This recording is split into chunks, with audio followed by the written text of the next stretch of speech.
From Tally to Cali. It's time to wake up. Wake up! Wake up! Warchant.com is your ultimate Seminole sports source. And this is Wake Up Warchant, presented by Vitamin Energy. The vitamins. The energy. Now here's Warchant.com's Aslan Hajavandi and Corey Clark.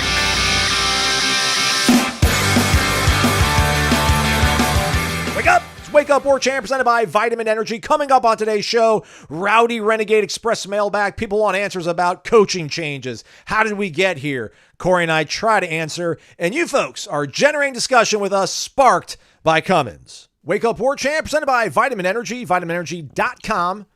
Promo code warchantbogo, warchant, B-O-G-O. Vitamin Energy, real deal, everybody. Super cocktail of vitamins combined with extra strength energy formula. It's 260 milligrams of all natural caffeine, everybody. So it's not revolutionary, but it's unique. No one else out there trying to go push it to the limits that Vitamin Energy is doing. And they're giving you that promo code warchantbogo so you can buy one and get one free. Get the variety pack.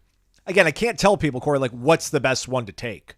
It's like what's your favorite memory of watching Brady like slug on the bat. It's like, man, right. they're all awesome. They're all special in their own way. So use the promo code warchantbogo, buy one, get one free, and you can figure out what your favorite is at a very low cost. 2 for the price of 1, some say. 2 for the price of 1, some say. Warchant.com, ultimate Seminole sports source. Once you subscribe to that, FSU1 promo code for that one. 2 months, $1. Still going. Come home, everybody. We need you. Everybody, all hands on deck. Let's heal together. Corey Clark's here to help us feel better about things, hopefully. Not going to be as grumpy, hopefully, Corey. I mean, nothing's really changed, so yeah, I guess I can't expect it to change. Yeah, and I am probably going to be as grumpy because about 30 minutes before we started recording, I heard this weird noise that I thought something was banging on my bedroom window. Uh-oh. And then I heard it overhead. And then I heard it in the kitchen, seemingly banging on the back of the cabinets. So I haven't heard it in like 30 minutes. So I'm assuming it was a critter that was in my walls. I guess they got in through the attic. But I haven't heard it in 30 minutes, so I'm crossing my fingers that it escaped and didn't die because I don't want to smell that. But anyway, so that's always fun when you hear a crazy sound in your walls for about 15 minutes all over the house. That wasn't scary or frightening at all. Squirrels are the worst. They will exploit. If only the running backs for Florida State could hit the holes as hard as squirrels hit the holes in the attic, finding ways into your home, crevasses and such. But I hope he found his way out. Yeah. Or she. Yeah. I don't know what kind of squirrel it was. It was. I recorded it, showed it to Stephanie. It freaked her out. Just the noise it was making. Very loud. Very loud. Like I literally thought somebody was banging on my windows, and it turns out it was probably some sort of animal in my walls that hopefully is now outside my walls, but we'll see. Or we'll be dead in a few days, and then I'll have to go. I don't even know what to do. I have to rip out the walls to go find it. How does that work, Aslan? You have to call and they're going to charge you thousands, plural, thousands of dollars to like properly trap and release them, because you can't just put traps out for squirrels because they're, at least in Florida you can't, because they're considered some kind of like wildlife. Well, no, I'm thinking if it gets trapped in there, it's just going to die. No, they would do like humane traps. Like they would like it'd be a cage. Yeah. No. I mean, I'm going to traps. wait until it dies and then call somebody to get rid of the smell. That's best case, buddy.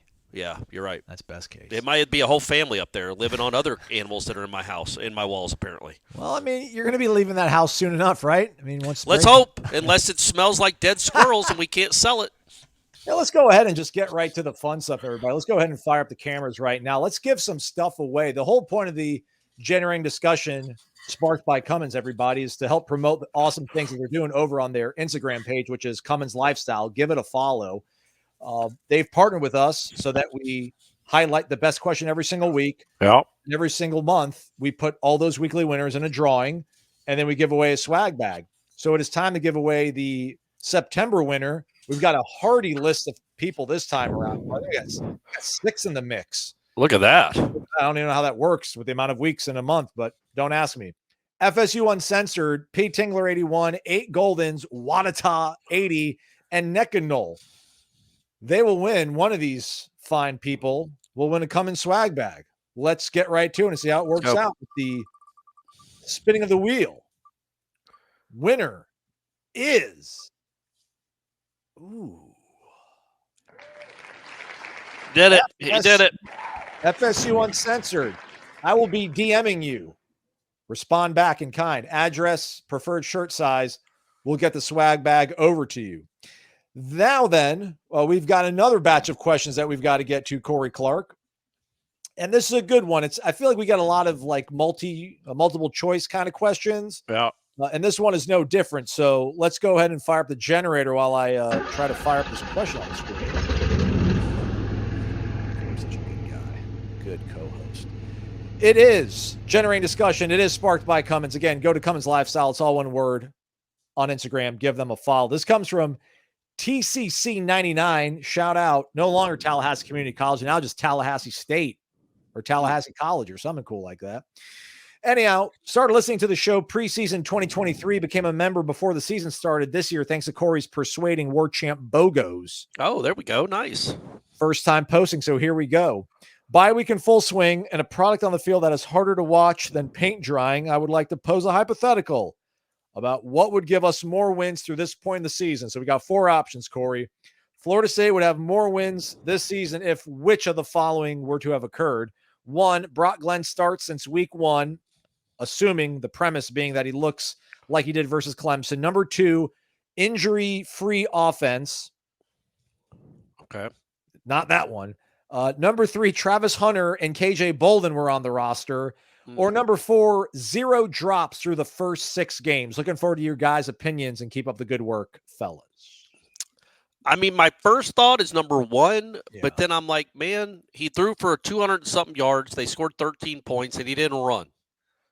If it was Brock Glenn with 9 carries for 57 yards, that would absolutely make that the runaway winner for this question. But he ran essentially. There were no design runs at all. He ran for 25 positive yards. He got sacked for 10, so he got 15 yards. Now, there are a couple first down runs in there, but one was the last play of the game. So if he runs more, I would say Brock Glenn. But if he's going to continue to just throw it 40 times and not use his legs at all, then I would hesitate to say. I still think, though, Aslan, don't you think they're probably 3-3 with him? Like, I think they beat Memphis with him, at least. Yeah. Mm-hmm. Maybe they beat Boston College because they're not down 21-6 or whatever it is. So I would say 1. I'm still leaning that way. Long answer, but if you had Travis Hunter on the team, obviously you're better on defense and you're better on offense, assuming that you would let him play both ways, which you better. But also, I feel like if Travis Hunter was on the team, because he's the biggest name in college football, probably. At least this past offseason, he was one of the biggest names in all of college football. Maybe he got a better lake to fish out of when it comes to portal kids because they want to go play with Travis Hunter. Okay. So I think if Travis Hunter's on the roster, that makes you more appealing for other big-time athletes on the in the country elsewhere, and maybe you upgrade your portal signees if Travis Hunter's on the roster. So that would be close, but I still think the quarterback play. Real quick, can you do the seatbelt celebration now that we got cameras on? Because I always thought it was like a sword. Like they start here and then it's like they're putting it back in its sheath. Yeah, I think they're just taking it here and locking it. That? Yeah. Like you gotta like lean back and like hand it off to the other. I don't know. I like the idea. I do it if I'm in the passenger seat. I guess I do it with my left hand and just bring it over. But if I'm in the driver's seat, I guess if I'm in the driver's seat, I'm not looking all the way back. I just grab and pull. How about automatic seatbelts? It was like some sort of samurai homage. Yeah, it's what it looks like. It's what it looked like. But yeah. So is that your answer? No. Well, here I'll push back. I'm not even push back, but I Georgia Tech they probably beat because again, all DJ really did was that opening drive. Or like those opening 2 drives. Well, he had the 2 touchdowns. He had the 2 4th down throws late in the game. That's true. And then they couldn't get the ball back. No, you're right. Never mind. Well, I mean, not never mind. I just feel like Brock maybe converts one of the earlier drives in the second half, possibly. Fair. I don't think you beat Boston College, man, which that's the biggest, that's what sticks in my craw even more than Memphis. Like, how do you come home little bit more of extended break. It's their first game of the year, Boston College. They should have like ring rust and they should not be sharp. And then they're just running scot-free, wide open. You're going forward on fourth. You're on total tilt your first possession of the second half, doing some crazy things. Like that game, they didn't deserve to win that game. Sure. They might have deserved to win. Not necessarily saying they deserved to win against Georgia Tech, but I feel like that wouldn't have been as much of a stretch. I'm going to go with, but again, you have 2 more wins. It's not like you have 4 more wins, but hey man, 3-3 feels significantly better than where we're at right now. I'd probably say Brock, because I don't know if KJ Bolden, I mean, safety hasn't been great. We pointed out that run that Maffa had. I don't know if KJ Bolden runs to the. But I just don't, even if Travis Hunter and KJ Bolden, who are both going to be NFL players, if they're on your defense right now, clearly it's better than it's been. Clearly it would not be 109th in scoring defense. But your offense is so bad, I don't know that you can look at any of these games and be like, yeah, they definitely would have won. You're not going to win SMU with Travis Hunter. I don't think you beat Clemson. I mean, 13 points. You're averaging 14.8 points per game. And Travis Hunter would help you on offense. KJ Bolden wouldn't. And I don't know how much he would help. Like, has he worked a touchdown on offense? Maybe. But I think Brock Glenn, competent quarterback play, being able to make people miss in the pocket, being able to get outside containment and make plays downfield, I think that's something that, yeah, you're right. Probably Georgia Tech. Maybe the offense looks better. And then Memphis, I think Brock Glenn wins for you too. So, yeah, I don't know that Travis Hunter and Bolden would have that impact individually.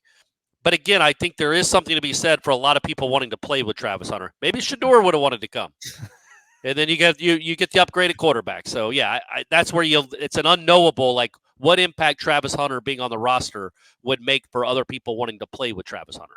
How would you rank those on the screen? So I guess we go Brock 1, Travis Hunter, Bolden number 2, then 0 drops, or is there a world where 0 drops would be ahead of? Yeah, what's the injuries that have? I know Darius got hurt, that didn't help. I know Byers was out, but again, you're not talking about replacing Walter Jones with either one of those guys. Like they're not Walter Jones-esque. They're not.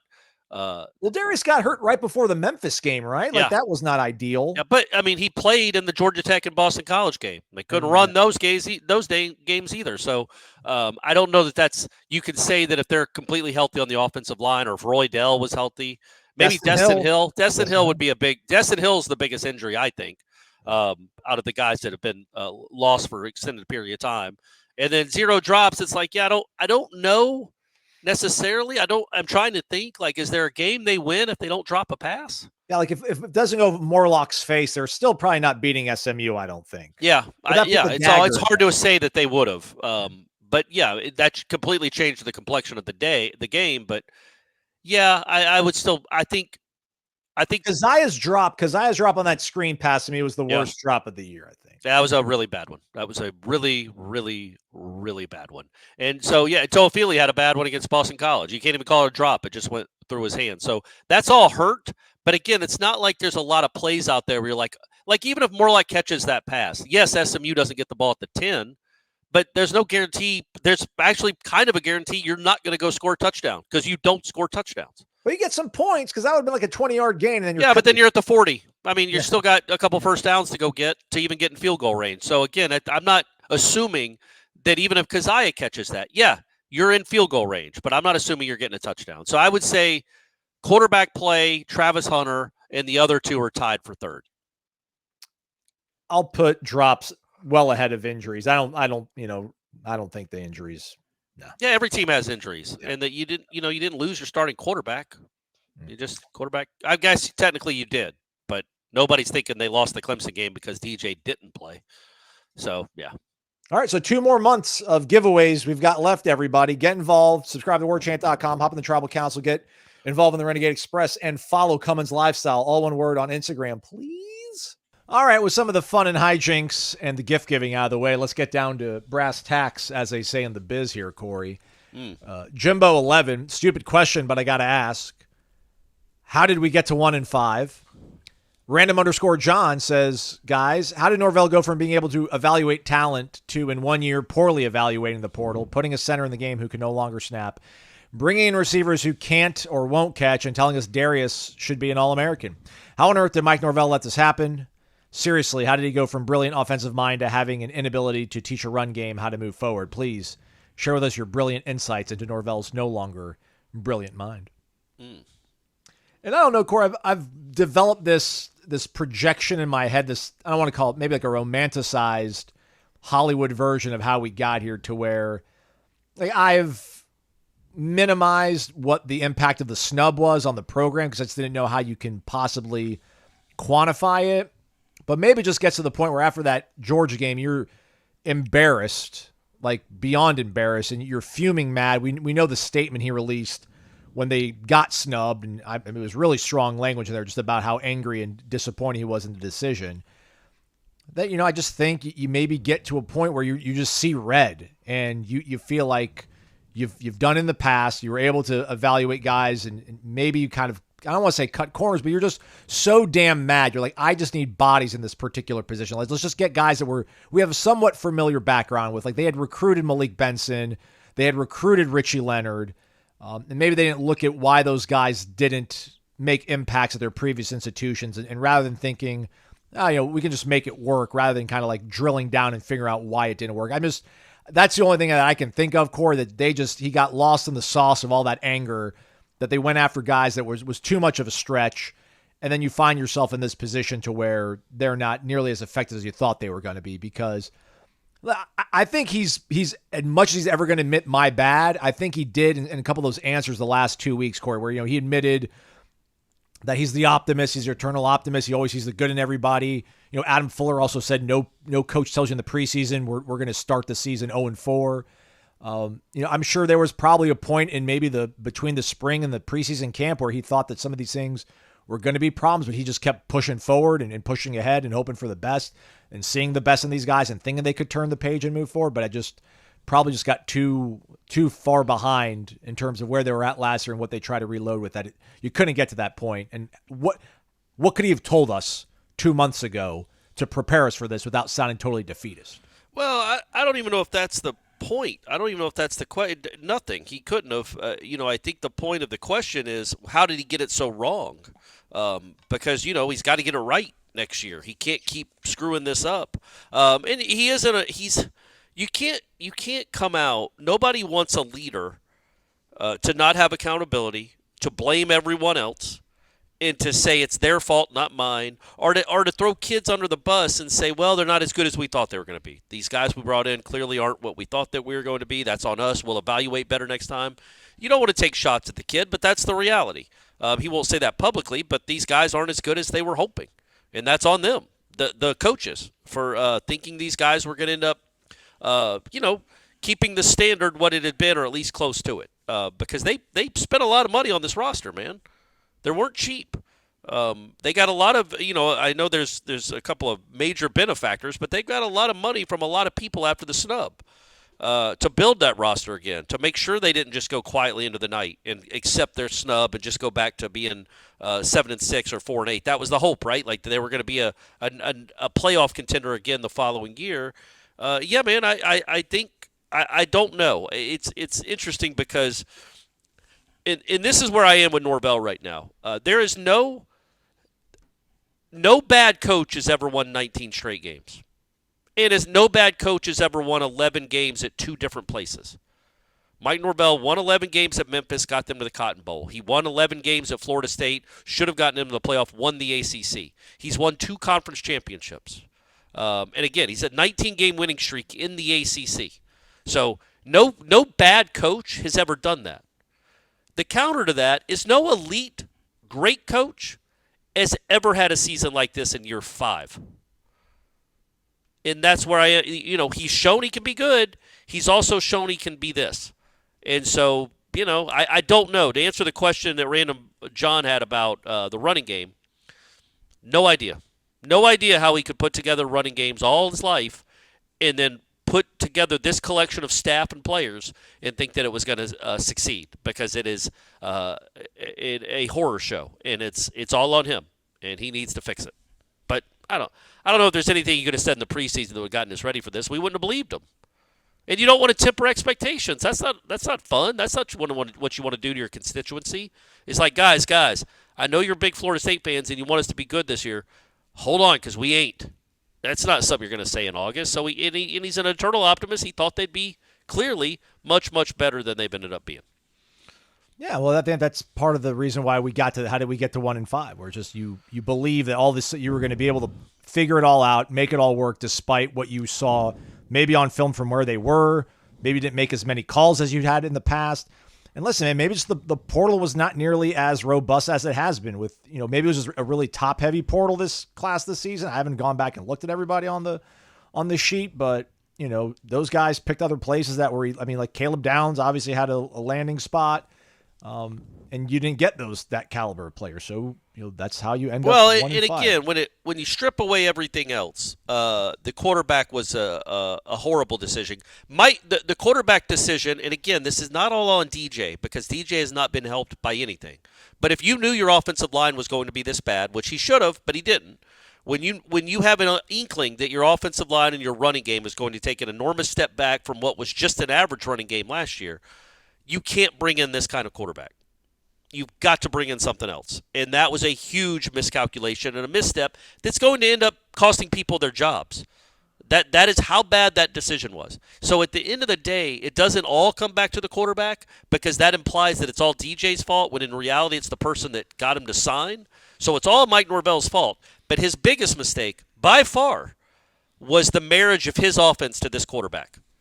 And you say that, but Brock didn't do anything outside of the talent level, skill level that DJ has. Like it wasn't like Brock went out there and ran for 80 yards. Brock but he throws on time. Decisions. Like he throws on time. His mind seems to work a little quicker. He drops. He hits his back so foot. Like and if you would have started him from the jump as we talked about earlier in the show, then I mean, that is your record would be better. Like or if Rodemaker was here, I think your record would be. This was just an all-time horrible marriage between a quarterback that doesn't do anything quickly and a coach's offense that apparently needs somebody that's quick-footed and quick-thinking, very quick-thinking, gets the ball out on time to have any sort of success or to make people miss.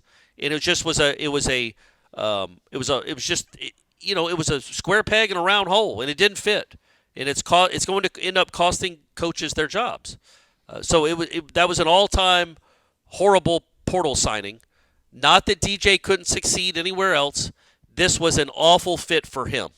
And he was an awful fit for Florida State. We can clearly say that now after 6 games because this running attack is atrocious, which is something we never thought. Nobody ever goes into a season think you're going to break records with how bad your running game is. But that's where Florida State is now, and this quarterback clearly couldn't offset that by making great, quick decisions for 4 quarters. A couple throws here and there, but other than that, it was pretty awful. Part of the problem, too, is something that is just we really can't contextualize properly, I think, because we don't have anybody that's gone, giving us background on what they've seen in the locker room or what they've seen differently up close. But this dovetails into another question from a new person on the Ponies, Def Nole Chant 99. Okay. Wake up, gentlemen, hoping the Seminole wins bring the fan base a rebound and optimistic second half. By the way, it should have said at the top of the program. Hope everybody out there on the Gulf Coast, western side of this state, man, hope speedy recovery for everybody that got banged up by that storm. And I just hope you guys get a nice adjuster that resolutions things as fast as possible. It's in the maybe not. That's always a hit or miss thing, man, with insurance companies and hurricanes and storms. Yeah. I will say this. I was thinking about this because I don't know how many people are going to end up dying from this hurricane, from Milton, and the tornadoes that were spawned from it. Yeah. It won't be a huge number. And it's in this country, I was thinking about this. In this country, when you think about disasters, it's always like, at least for me, it's like the body count is what matters. Oh, there were 100 people, 200 people, 500 people, whatever it is, it's all awful. But if only say, and I say only in quotes because these are all people, but if only like 36 people died in this storm, you're like, well, there's been a lot worse storms than that where more people that died. There's worse tragedies all over this world and everything else. And it's like, but it's people's lives are ruined. Yeah. It's not that they survived. That's awesome. And hopefully they can rebuild and they'll get some help. But your property and your houses are gone, and it's such a shock to the system. If like, I'm here worried about a squirrel in my walls. What if I didn't have any walls? Yeah. Like, I try to put myself in that position. It's just really frightening and awful. So even if you survived, and we assume you had to if you're listening to this. But we really are thinking about you if some real damage happened to your property or your family's property, because there's hear stories about these people not having power for months or having to rebuild an entire house, and that's the bigger thing. And you can't talk about contextualizing when they say, oh, there was $8 billion worth of damage, or who knows what that is. Yeah. I can't put that in words. I know that if a neighborhood gets completely destroyed, it's awful and it's gut-wrenching. So anyway, sorry, move on with the show. Yeah. More discussion around how we got here, and I think this is the other part of the puzzle that we don't have enough real. I mean, I can't tangibly tell you how a culture can get eroded overnight to where you end up in this point. And I'm not necessarily saying that it is been eroded, but clearly something is amiss. So Def Noel Chant 99 says, my question is regarding the portal usage this season compared to prior years. Did the staff put too much stock into program pedigree rather than starter production at some of these smaller programs? Was projecting recruit star power with a kid who had been buried on a depth chart at a blue blood too enticing rather than finding players who had success against somewhat lesser competition? And final thought to ponder, NIL, the introduction of paying athletes, satisfied players with mediocrity and knowing they already got their bag, and once things start to unravel, is there the same motivation to compete at a championship level and be an alpha and difference maker regardless of early season struggles? Love the show. Hope everyone's staying safe in the aftermath of Milton. Go Noles. It's a fair question. I've been thinking about this. Look, again, Florida State isn't the only team that pays that has players that are getting paid, and there are teams that are struggling all over this country.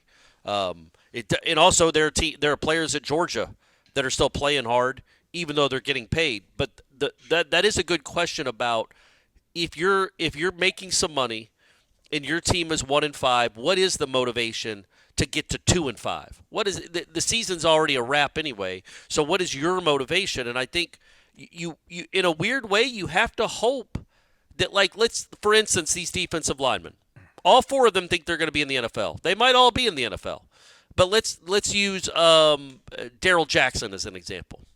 Okay, yeah, he's getting money. He's getting more money than he's ever made to play football.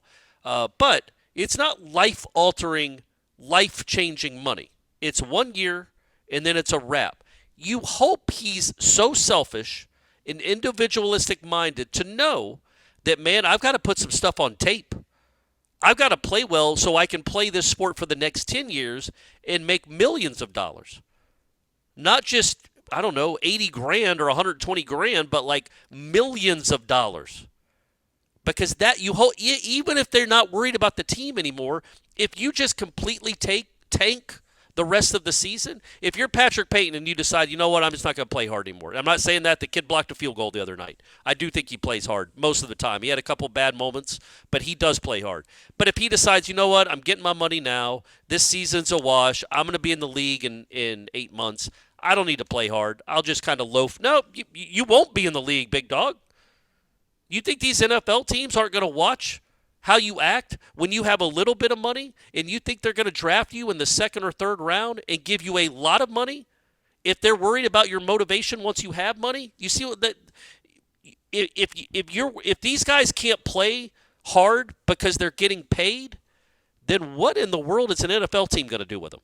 Why would an NFL team ever believe that they're going to play hard once they get paid? So I do think there's a chance, we'll see, there is a chance that these guys, even if it's completely individualistic, it's completely selfishly motivated to just put good stuff on tape for them so they can get drafted high. At the end of the day, it still helps the team if Patrick Payton's putting good stuff on film or on tape, right? Just like if a batter is very selfish, it only cares about his stats. It only wants to hit 330 with 50 home runs. He doesn't care if that. Well, guess what? If he's hitting 330 with 50 home runs, the team's probably doing pretty well.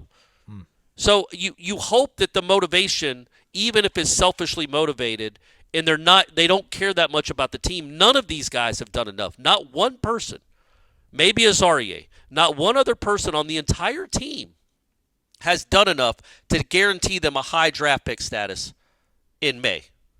They got a lot of work to do. So, yeah, they can say, okay, I got some money. I got a few $1,000s. I don't have to play hard. Good luck, man. Good luck making a roster and staying in the NFL. You would cripple your draft stock by 100 picks. Like Josh Farmer right now. Josh Farmer's been very good at times this year, right, Aslan? He's an NFL player.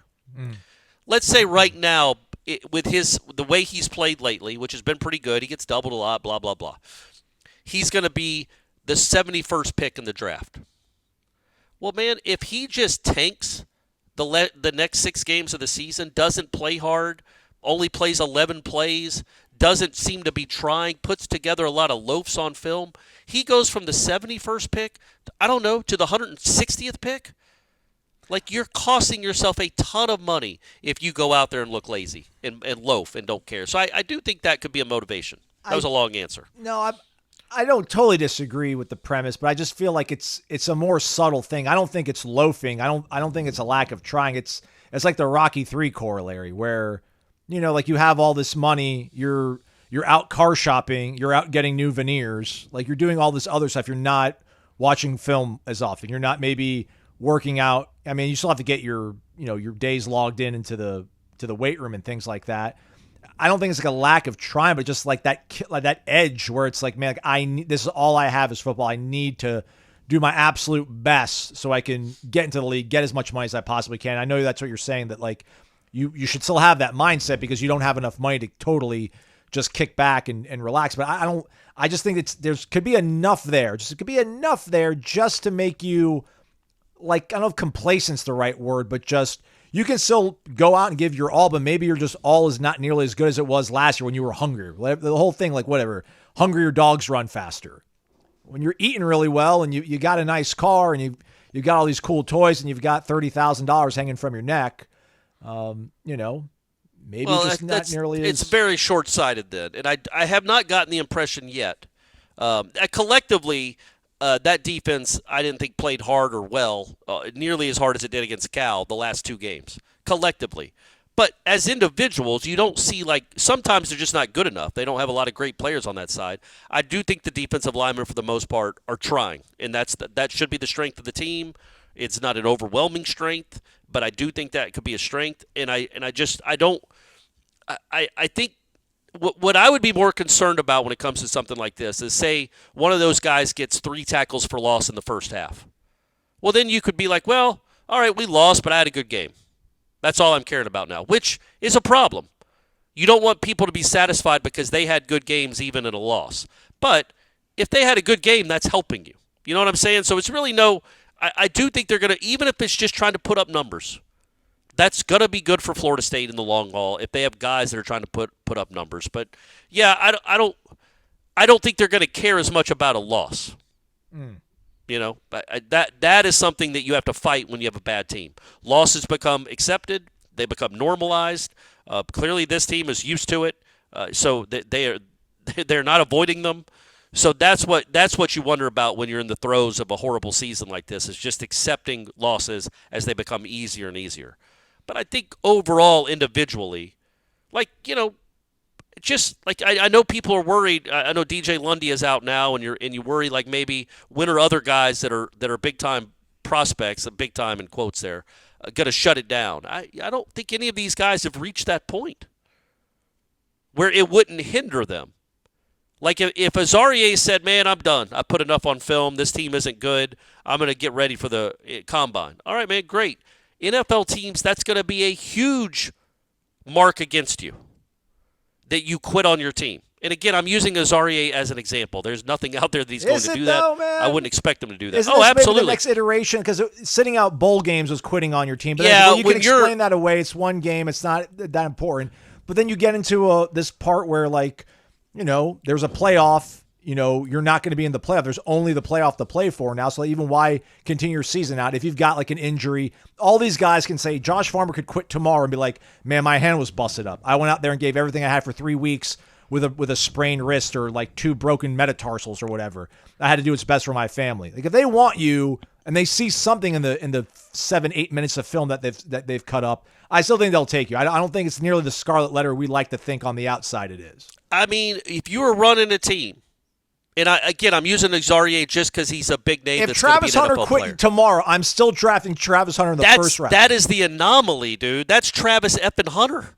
And you can't ever question how hard he plays. He plays 200 snaps a game. But if I'm drafting a guy, if Azaria is like a second-round pick for me, and then I know that because his team wasn't good, he essentially said, "No, I'm good. I'm going to quit. I'm going to quit the rest of the season and just go get ready for the combine." Okay, then what's he going to add to my locker room? Because there might be a season when we're 1-5. It's the NFL. Unless he's playing for the Chiefs, they all go through it. Is he then going to shut it down? Nah, man, because he's going to have multiple commas by his salary. That seems like it'd be more of a reason to shut it down. They're guaranteed, man. That's guaranteed money. Well, with the one season, if you quit on the team in the NFL, you're done. You get a guaranteed. You're going to get if you're a second round pick, you're guaranteed 2 or 3 years. Fisk is guaranteed like $9 million. So there's money. There's much more money there than there is in this instance. I'm not saying you would. I don't think you would plummet. You would drop on a person's draft board. Yeah, if you were if they had a second round grade on you and they didn't like your explanation, I think they might move you to like 4th round. But I don't think you. I definitely think somebody like that, they'll take a chance on you. That happens all the time. But I do think it would really hurt your draft stock. I do think that because if we put ourselves in that position, Travis Hunter is a unicorn. He is one of one. But if we put ourselves in that position to be like, man, this guy's, I really like his game. He's long, he's rangy, he's fast, he seems competitive. Oh wait, he just didn't play the last 5 games. That's a hard thing to like when you're adding those commas for a player. You want to believe in the guy is going to be there through thick and thin and play hard even when maybe there isn't that much to play for because they're not going to win the division. But I do think that is something as we move forward, especially with the 12-team playoff, it'll be interesting to note. It'll be interesting to track what happens with these players. Florida State might be a test case, man. I just don't – and I'm saying like Travis Hunter to me is a top 5 pick if he doesn't play another second of college football. Because that is a unbelievable player. Number 1 on Corey Clark's Heisman board right now, by the way, folks. But so Travis Hunter is different. There aren't a lot of Travis Hunters out there. There's a lot of guys that have warts, that have flaws. Nobody is like a perfect prospect. This would just be, especially these guys on this defense, they already have some warts, clearly. None of them are a perfect prospect. This would just be another enormous wart if they decided to call it a season with half the season left to go. But that wasn't even the question. We got off track, Aslan. That's my fault. I'm talking too much. I'm really just trying to talk so I can, if the squirrel's making noise, I don't hear them. I don't want any silence in this house right now. By the way, don't get in my mentions. I meant metacarpal for the hand, metatarsal foot. Sorry, everybody. Come on, get it together. I don't know anatomy, but I do know good food. I do know good cold beverages and a large Vegas wall of screens. You can find all 3 of those and much more over at the Corner Pocket Bar and Grill here in Tallahassee, Florida. cptallybar.com, the website. Happy hour every day of the week, weekdays, 4 to 7. And then on Sundays, all friggin' day. And as Corey's told us, your favorite team, they're going to be on a TV. And you're not going to have to look around. You're not going to have to bother somebody. And, well, you're going to have to maybe bother somebody to flip it on the channel or something. But they'll know what channel it's on. They're not going to be like, do you know? Oh, no, I'm telling you. Sunday, they will know. Do they have like the helmets on the TV screen below it? Like this is the TV that's got the Bills. The people that go there know. Like I know, like it's like the Lions are always on like the top left. The Browns are always on the far right. Like there's most of the time anyway. I know certain teams match up, but yeah, he makes sure that all 8 Vegas wall TVs are a different game, so you will be able to see it. They're all different. So yeah, you won't have to ask, hey, can you put the Browns game on? Because it will be on. But if you're sitting in a different spot, maybe at the bar, you could say, hey, could you turn that TV to the Browns game if somebody else is watching it? And yes, the person you're going to ask will be able to do it for you very quickly. Incredible. Which is the key to a sports bar, Aslan. I mean, the key to any successful operation. Whenever we go to stadiums that are away and we're looking for the media will call, like we'll see people in those yellow security vests. We're like, hey, do you know where media will call? And they're like, never mind. Yeah. Why would you know where is that in this facility that you're guarding? Yeah. Never mind. My bad. Right. I'm going to get in a better mood. I'm going to Corner Pocket Bar and Grill. I'm going to have some chicken wings. That's how I roll. cptallybar.com, 2475 Appalachia Parkway. Hey, football fans, when you arrive in Tallahassee for the November 2nd game against North Carolina, plan for a pit stop as the Whataburger Touchdown Tour comes to Florida State University. Power up your game day menu and stop by the Whataburger food truck during your tailgate. Get ready to watch the Noles by securing an easy win before kickoff with a hot, fresh Whataburger. That's cool, but they're going to win on the field too, Whataburger. We don't need your pity, but we'll take your hot, fresh hamburgers. And no matter who comes out on top, again, it's going to be the Noles Whataburger. When you take your squad to Whataburger, you know you're going to feel like a winner because you're going to get your food made your way, fresh and hot every time, every hour, every day of the week. So see you at the game before Florida State and Carolina, and see you at Whataburger. Food truck location information coming soon. All right, let's combine these two. We're slightly behind schedule here. My fault. Guy, no, you're fine. NYC Noel, wake up, gents. Really enjoyed Angry Corey on Monday's show. Gave me validation. Question for the bye week: is there a coach on staff you must see return? Great job as always. Go Mets. Ouch. Oh, all right. And then Whack 169 Corey. I'll ask for a third time.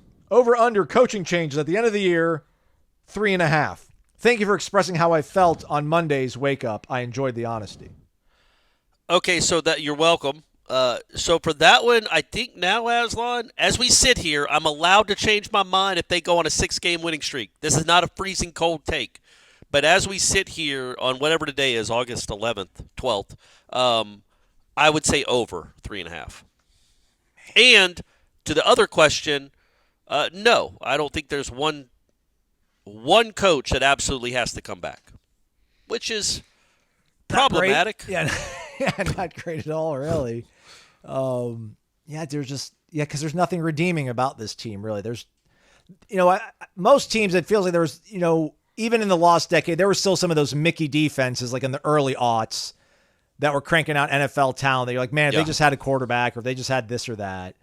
But yeah, to the depths that we have gone, to find yourself 1-5, there's not going to be anything validating, and it's your punter and your kicker. So I don't know, like this, and sorry everybody, like as much as we love JP, I don't think he's going to get a lot of credit for their success, like the way Tony Tokarz would get success if Brock Glenn ends up throwing for 13 touchdowns. Yeah, which is not even a big number. They've got 6 games left. Yeah, I just said 13, like I'm asking for the world. Yeah, man, they've scored 10 touchdowns as a team in 6 games. I want to remind people that the 2013 team scored 94 touchdowns. 94. This team, halfway through the season, has 10. No. Oh, no. Yeah. I think I'll take the over on that. Right now, I'm taking the over. Once I did the defensive story on Wednesday and really looked at those numbers, because I've been so hyper-focused on how bad the offense has been, but the defense has been so bad that even if you want to keep the coordinator, clearly there are positions that aren't being coached well. So I would not be stunned. When you go 2-10, overhauls happen everywhere. If a corporation has a down quarter or two, there's going to be an overhaul. People are going to get fired. This is a cataclysmic collapse if it keeps going in this direction. If they just if they repeat the first half here in the second half and go 1-5 again, it's a 2-10 season coming off a 13-0 season. That is a catastrophic collapse that will lead to maybe a whole new staff. Who knows, man? Who knows? But yes, I would say over 3.5 right now. Is the line 1.5 or 1.5 on coordinators? Oh. Because we say over 3.5. If you're going to get rid of 4 coaches, it's hard to imagine. Well, if you're getting rid of the 2 coordinators, I feel like it's going to be like 7, because whoever you bring in as a defensive or offensive coordinator is going to want to bring in his own people. Yeah, I don't kind of how it works. I think like Yak and Thompson and Tokarz are probably the safest, just because of his history with those guys. Like Dugans. I don't think he would push Odell out. I think Odell I think Odell would be safe. So that's like 4 guys. Yeah. Surtain, I don't know. Maybe Surtain can get into the NFL. Maybe he's like, I don't want to do this college thing anymore. Or maybe he can get a coordinator job somewhere. Maybe possibly. Maybe you elevate him to coordinator. But I don't think Surtain has been an issue this year. But none of it's been great. But he hasn't been necessarily an issue. And I do think they've gotten some talented defensive backs that will play and go to the league at some point. So, But I'm just saying, there's, as you just talked about, there's no coach that you mentioned that's like, yep, he is absolutely a keeper. He's got to stay. He's got to stay, or we're in real trouble. There's nobody like that on this staff, and that includes Odell. It includes obviously the coordinators. It's a good question about the over/under on the coordinators, though. I think right now, man, again, October 12th or 13th, just less than 3 weeks before Halloween, 2024, I would put that at 1.5. The over/under. I think there is a decent chance that both are gone because their units are both inexplicably awful right now. But they got a half a season to turn it around. And it's a lot of money to pay for people not to coach here. So that's also something you got to think about when you're making changes or thinking about making changes. Speaking of Corey's writing, SRBFL. Gee, thanks, Corey. See how I put the E in there? Now I'm even more depressed about the defense. Yeah. I try like crazy to stay positive, but that is brutal. Yeah. So, like, what was the most damning piece of evidence in your story, do you think, Corey? What's the elevator depression episode you would give us? I think, honestly, it's that no team has given up more red zone trips in the entire country. Not Kent State, not Akron, not Rice, not Texas Tech. Texas Tech is tied with Florida State. They both allowed 28 red zone trips this season, which is tied for the most in the country. So there are 131 other teams that have allowed. Now, look, that's a stat where like some teams are giving up 50-yard touchdowns, 60-yard touchdowns. Those aren't red zone trips. I think it's very telling, though, when it comes to this particular Florida State defense. They can never get off the field. They don't. I could not tell that to Mendoza and Cal, buddy. Yeah, that's right. Yeah, man, they're still reeling from that loss. I could not find. I tried to look up 3-and-outs, like national leaders in 3-and-outs, and then obviously who's last in that department, because Florida State has to be close to last and just straight up 3-and-outs. I feel like they've gotten 4 all season in 6 games. Even when they force a punt, the team is always punting from the 50 or the 40. So you're always fair catching or letting the ball bounce, at the 10. And I have to imagine Florida State, and again, that was another thing I should have looked up, Aslan. Maybe I'll look it up here in a second while you're reading the next question. Average starting field position. Florida State has to be close to last in the country because they haven't gotten a lot of balls at like the other team's 9. That hasn't happened because they don't turn anybody over. They've created 3 turnovers in 6 games.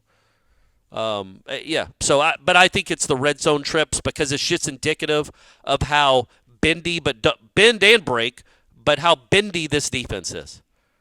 Great defenses aren't bendy. The whole bend but don't break. The good defenses don't bend much.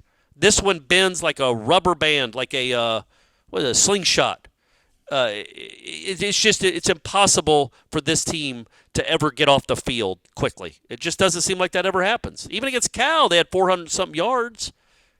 They just, the team bowed up in the red zone a little bit, which is great.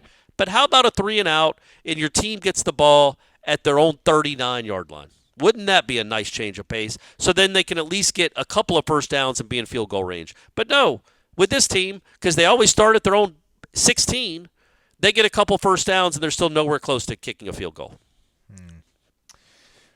All right, let's go to our guy, Mark. He's down there in Naples still. He wrote out Milton. He posted this on Wednesday at 10:41 p.m., so if he had power then, that's a pretty good sign. Although that's maybe good, could have been on a cell phone, maybe posting on data. But he wrote out Milton. Coastal area is going to have the worst. We'll change the west coast of Florida as we know it. That is sad but true, it seems. Anyways, what do you think 2024 could possibly look like in terms of bringing real optimism for 25? It just can't be Brock or Luke emerging as a solid quarterback one. A quarterback to build around would be great, yes. I know. You'll say the running game. And Corey, I loved your rant on Monday's show, by the way. Keep it going. It's radio gold, Aslan. No need for the bleeps. Let it ride. What's the real penalty for that anymore, by the way, cursing? An ACC ref throwing a flag for phantom holding when our quarterback and receiver finally connect on a big play downfield. Looking forward to the real answers on the rest of what 24 could possibly look like to create the spark that Coach Mike Norvell and his program really needs more than ever. Go Noles, always the optimist. Glass half full with some Tito's, baby. He is an optimist, but you can tell it's not even Mark's been through it too, man. Dude, Mark is hurting, man, and Mark loved some Mike Norvell, man. Mark was all in and every bit of his being and just knowing and believing and confidence that this thing was just going to keep climbing, if you will. And he's been very dour in his mood. I can feel it through the keyboard, but still love him. Good guy. I mean, that's all I really can point to, man. I don't know. Even if this defense turns around and has they're just lights out. No one's getting in the red zone anymore. Turnovers galore. Well, that means they're probably all going to the league.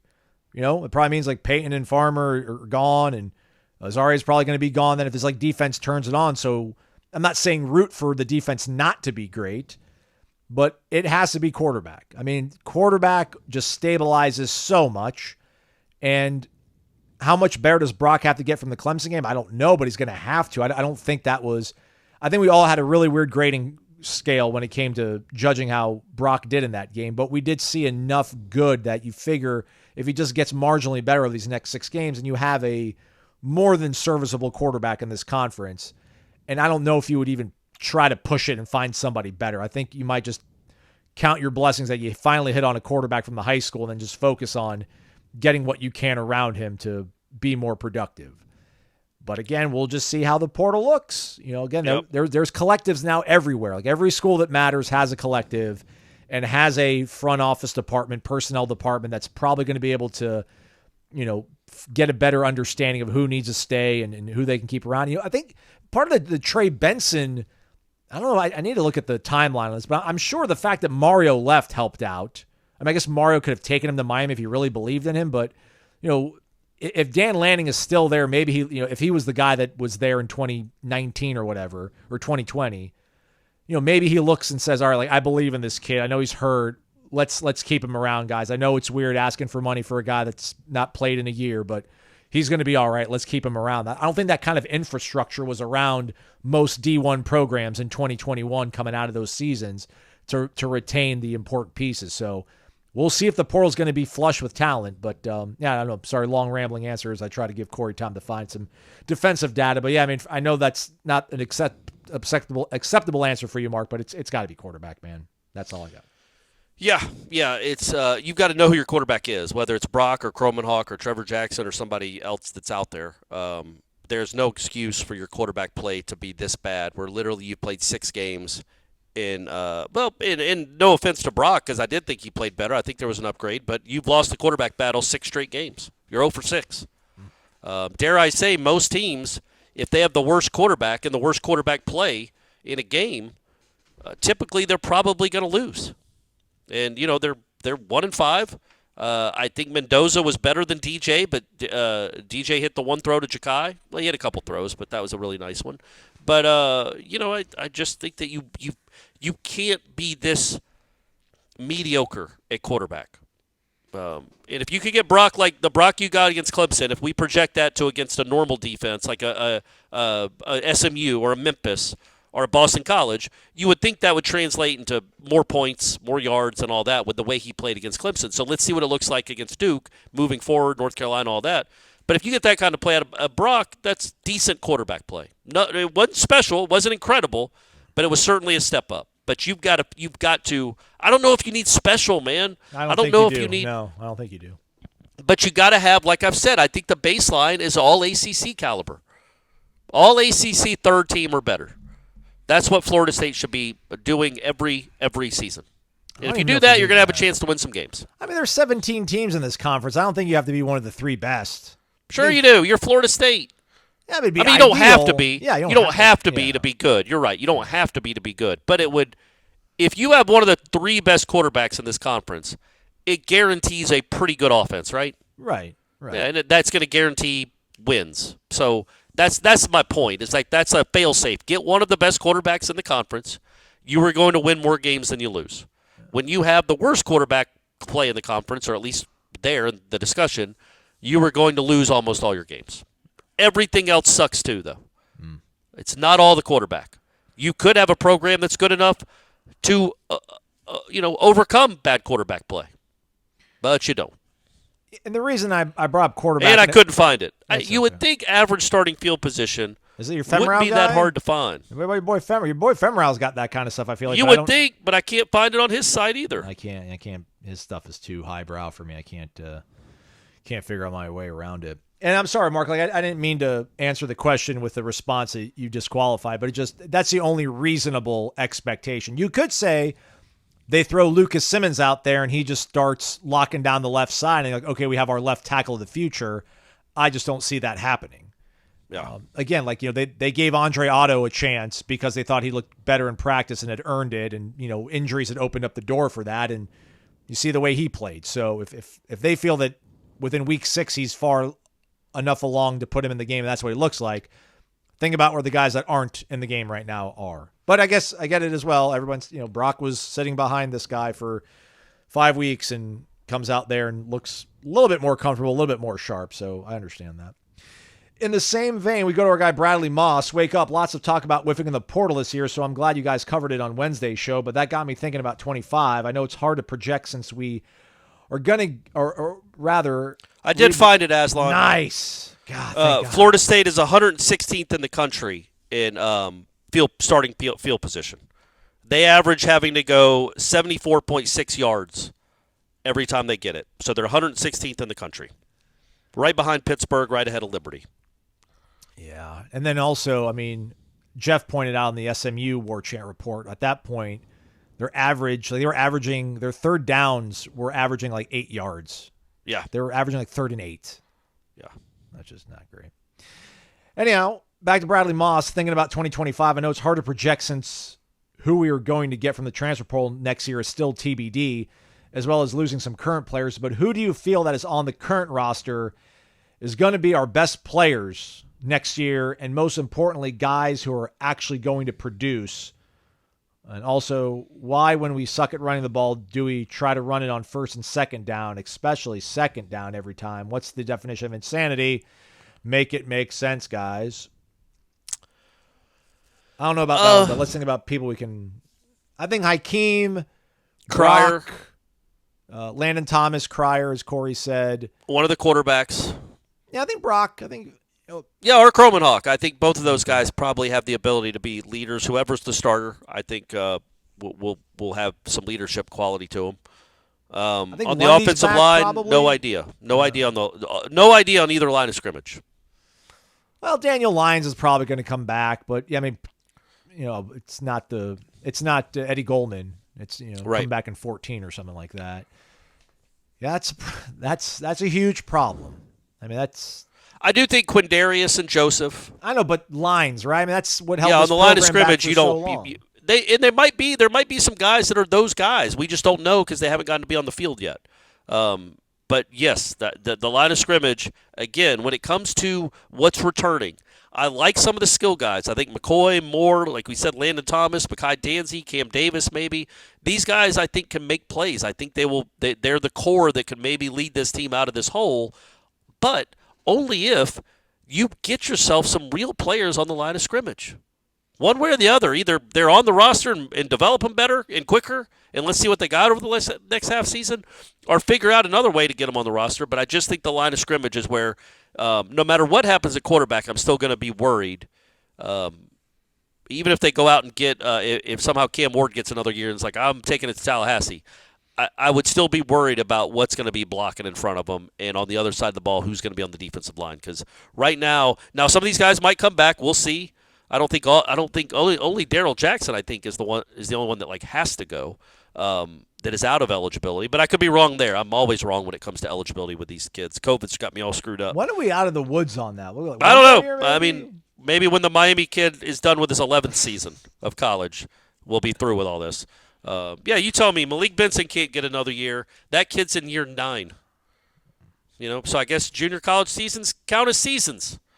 But anyway, I would say that's my biggest concern, and that's a fair question. I do think, as long as you can keep them to stay, the young guys that we talked about, like Quindarius, like Edwin Joseph, Moore, McCoy, Thomas, those guys are guys you can build around that I also think, especially with like McCoy and Quindarius, they got a little something to them.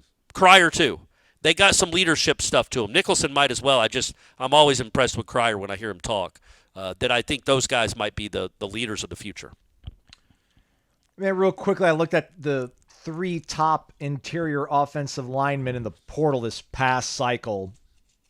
One of them was Parker Brailsford, who followed Kalen DeBoer from Washington to Alabama, and he's played great. He's still grading over 75. You can't win that one. Yeah. You understand that one. The number 2 guy was Branson Hickman. He went from SMU to Oklahoma, and he's graded out under 50, which is not great at all. Yeah. Number 3 was Tyler Johnson, who left Houston to go to Colorado. He graded out at 69 last year. Let's see. Why don't they have his 24 numbers in front of me here? He hasn't done anything in 2024. Yeah. So, yeah. And then it's a tough deal, man. Evaluating offensive line. Jeremiah Byers was like the number 2 player in the whole portal, right? Or the number 10 player or something? Not just no, lineman, that was Ventrell. He was like the number 2 tackle. Yeah, but he was like a top 10 or 12 guy in the entire portal. I thought he was at least top 20. Out of all the guys in the portal, Byers was like a 5-star for that cycle.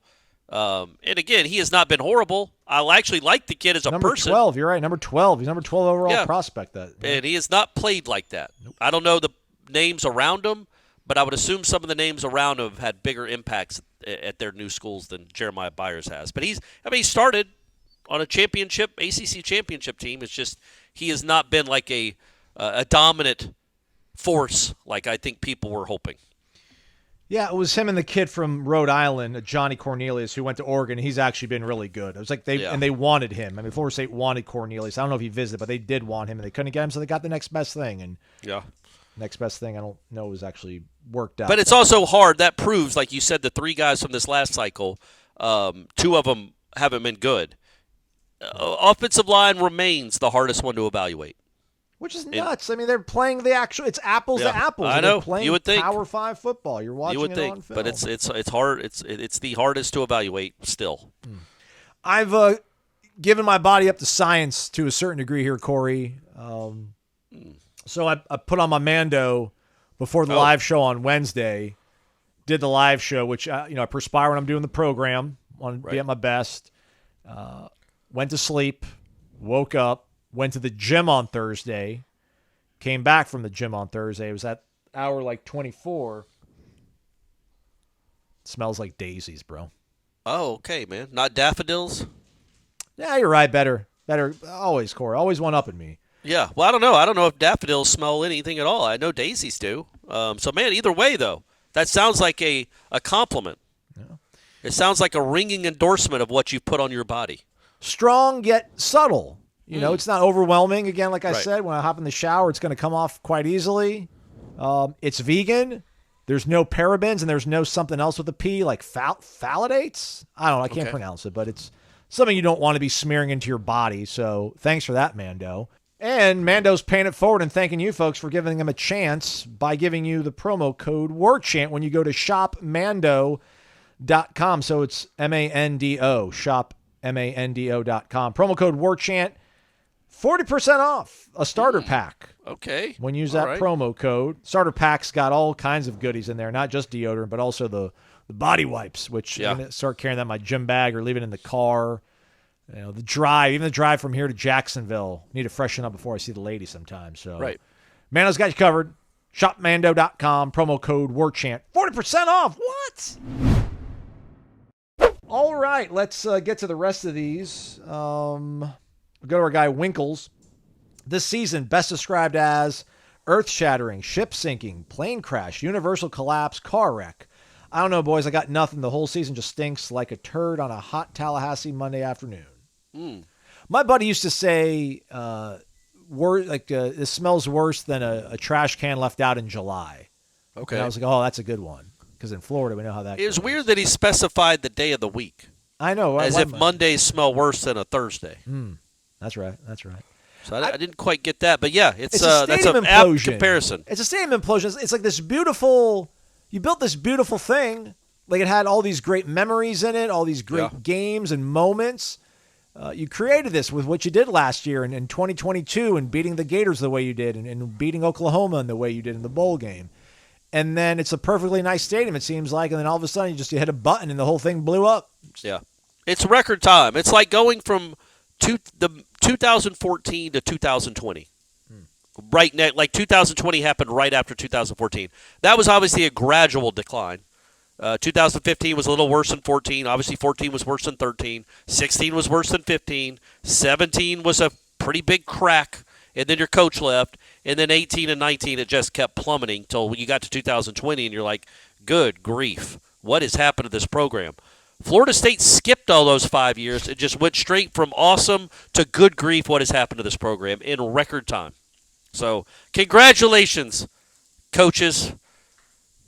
What would the feeling be like if they would have beat Clemson, Corey? Like, would we be feeling better, or would there have been more angst about, why did we wait so long to start this kid? Well, if they'd have beaten Clemson, it would have been because they scored like 35 points or something, and obviously that means Brock Glenn had even a better day. The offense looked like a real offense, and yes, that would absolutely you'd be less mad because you would have seen a win over a good team, but you would also be wondering what in the world were y'all looking at for the last 9 months. Man, your kitchen sink's got really good water pressure, by the way. I'm jealous. Why do you say that? It's not running right now.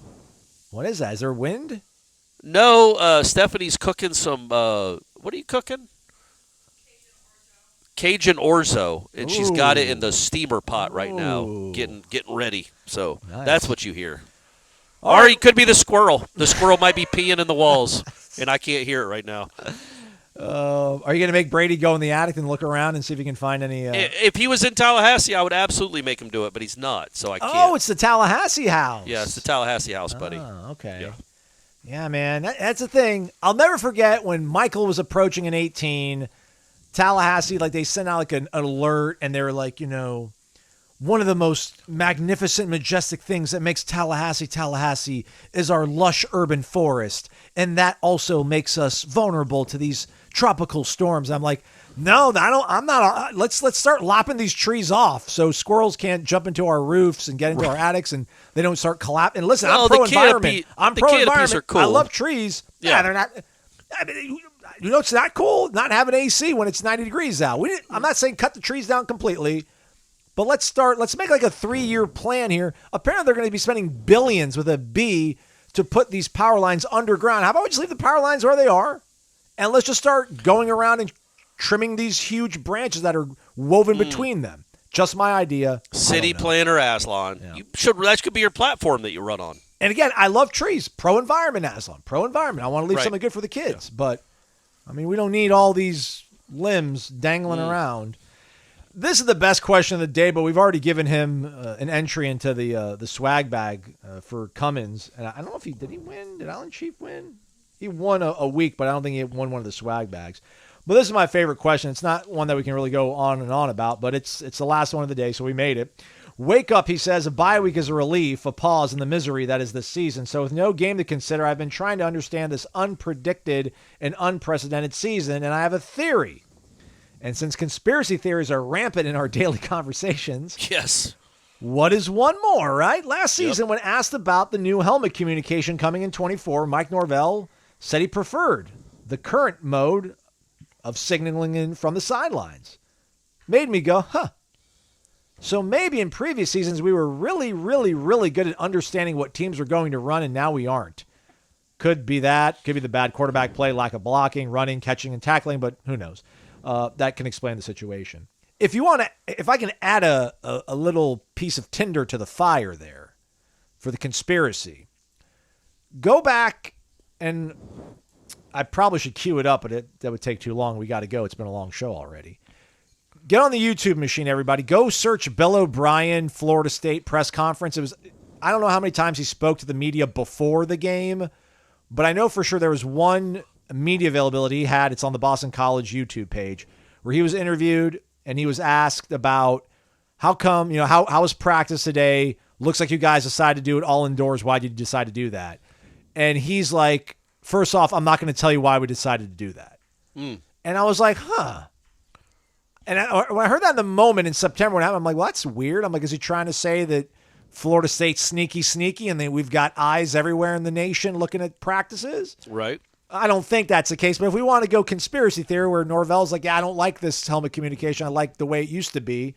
Not the way that used to be him saying that past tense. I mean, he said it in the moment when they made the rule change last year. He's like, I like what we're doing in the current term. And so that combined with the fact that Bill O'Brien is like, I'm not going to have my guys practice outdoors for the Florida State game. And you're going to be playing on natural grass. So there's no need to be inside practicing on the fake stuff. Yeah, maybe there's something there. Not saying I don't know what you're saying. You're saying that he's got maybe there's a network shadowy figures out there watching Boston College practice. I would think what's cheaper, paying a 5-star kid to stick around or paying some guy that loves Florida State $15,000 to go poke his head around somewhere? Well, I mean, it'd be nice if he could get better people that know what they're looking at then to help him out. But I would say this: I would think it would be really hard to actually scout a practice, even in Boston College, because who's there? Like if they say I guess you could hide in the trees if they have trees by their practice field, but like you would notice someone walking around a Boston College practice because there can't be that many people there. No one noticed Connor Stalions on the sideline until it happened. After he was surrounded by 100,000 people. My point when he was at these games, I'm saying but at a Boston College practice, there's the football players, the coaching staff, and nobody. The press isn't allowed there. I'm sure they don't have any boosters that would want to come watch them practice.